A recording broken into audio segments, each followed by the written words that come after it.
এবারে মঞ্চে ডেকে নিচ্ছি পরবর্তী প্রতিযোগীকে। পরবর্তী প্রতিযোগী হিসাবে মঞ্চে আসছে রায়হানুল ইসলাম, সুনামগঞ্জের প্রতিযোগী হাফেজ রায়হানুল ইসলাম। আসসালামু আলাইকুম ওয়া রাহমাতুল্লাহি ওয়া বারাকাতুহু। ওয়া আলাইকুমুস সালাম ওয়া রাহমাতুল্লাহি ওয়া বারাকাতুহু।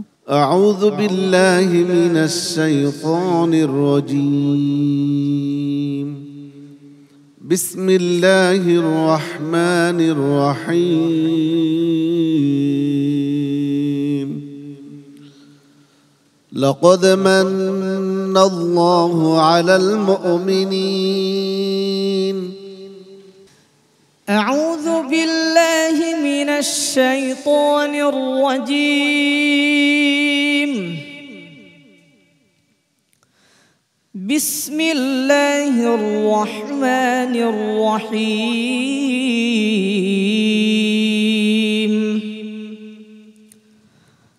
هم درجات عند الله والله بصير بما يعملون.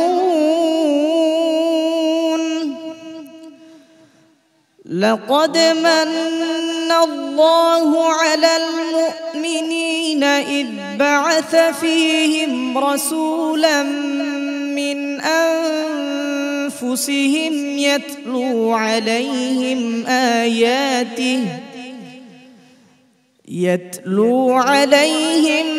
آياته ويعلمهم الكتاب والحكمة. আবার বলো বাবা। يتلو عليهم آياته ويزكيهم ويعلمهم الكتاب والحكمة وإن كانوا من قبل لفي ضلال مبين.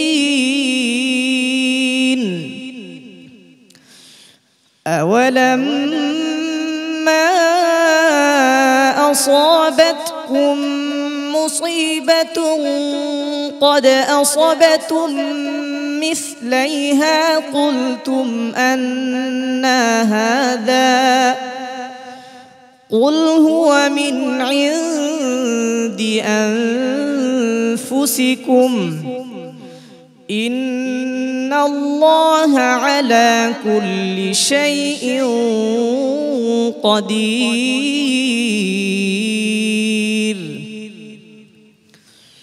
وما أصابكم يوم التقى الجمعان فبإذن الله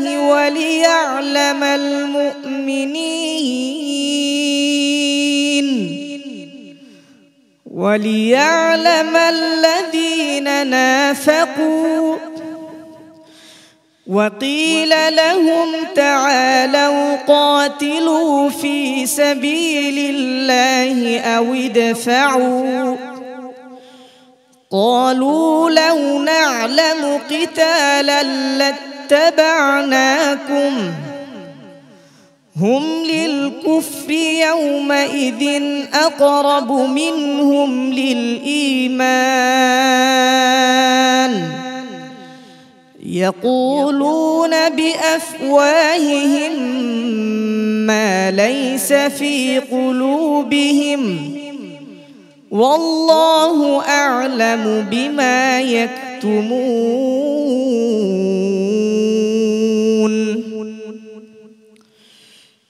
الذين قالوا لإخوانهم وقعدوا لو أطاعونا ما قتلوا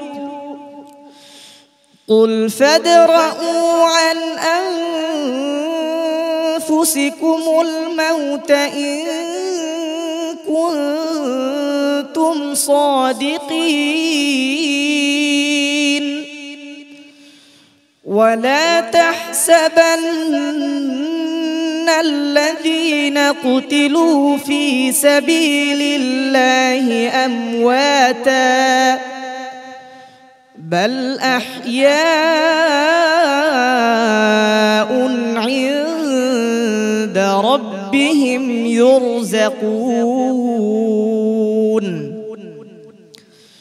فرحين بما آتاهم الله من فضله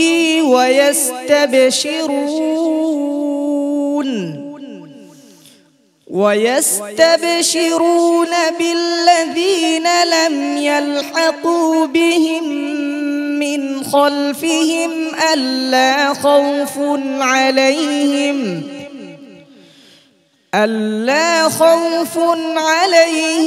ولا هم يحزنون يستبشرون بنعمة من الله وفضل وأن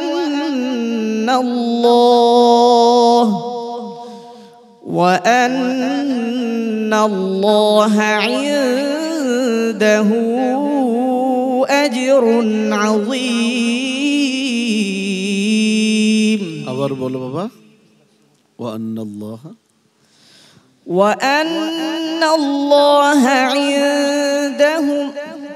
وأن الله لا يضيع أجر المؤمنين الذين استجابوا لله والرسول من بعد ما أصابهم القرح للذين أحسنوا منهم واتقوا أجر عظيم. حسبك. صدق الله مولانا العظيم. একদিকে দিগন্ত বিস্তৃত হাওরের জলরাশি, অন্যদিকে সুউচ্চ সবুজ পাহাড়। সুনামগঞ্জের এমনই প্রকৃতিতে বড় হয়ে ওঠা রায়হানুল ইসলাম, তার তিলাওয়াত সুনামগঞ্জের সেই প্রকৃতির চাইতেও কোনো অংশে কম নয়, বরং অনেক বেশি সুন্দর। সম্মানিত বিচারক হাফেজ মাওলানা আবু ইউসুফ, রায়হানুল ইসলামের পারফরমেন্স কেমন ছিল? রায়হান তো এত সুন্দর তেলাওয়াত করে, রায়হানকে যদি সরাসরি কেউ না দেখে বোঝার কোনো উপায় নাই যে এই রায়হান বাংলাদেশের একজন শক্ত প্রতিভা। তো আজকে যেটা হলো সেটা তো তোমরা জানো, আমি তোমাদেরকে বারবার সতর্ক করি, প্রতিটা পর্বেই কিন্তু তোমাদেরকে আমি বলে দিচ্ছি যে এক একটা রাউন্ড যখন পার করবে ওই রাউন্ড হলো আরও অত্যন্ত কঠিন।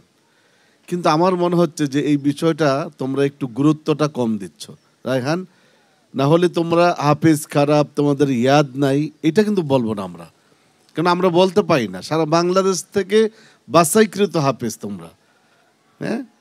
তারপরে আমি মনে করি এটা কিসমত। রায়হান এগিয়ে যাও, তোমার জন্য অনেক অনেক দোয়া রইল। মোহতারাম ফখরুল হুদা, গত পর্বের তিলাওয়াত এর চেয়ে আরও হৃদয় স্পর্শী ছিল, আজকেও খুব ভালো হয়েছে। আর তাজবিদের যে দু একটা বিষয় তনবিহ করছি আমরা, বারবার তোমরা গুরুত্ব দিচ্ছ না, লিইখওয়ানিহিম হবে না। বারবার বলেছি ইস্তেআলার 7টা হরফের 3টা গাইন, খা, কাফ। যখন জেরওয়ালা হবে অথবা সাকিন হবে, তার আগে জের হবে, তখন পুরের মাত্রা একেবারে কমে আসবে। লিইখওয়ানিহিম। জাযাকাল্লাহু খায়রা। সম্মানিত অতিথি মুফতি মোহাম্মদ মহিউদ্দিন, হৃদয়গ্রাহী তেলাওয়াত অন্তরে লাগে।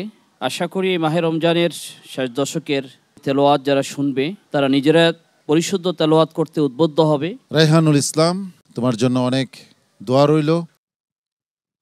আসসালামু আলাইকুম ওয়া রাহমাতুল্লাহ। PHP কোরআনের আলো।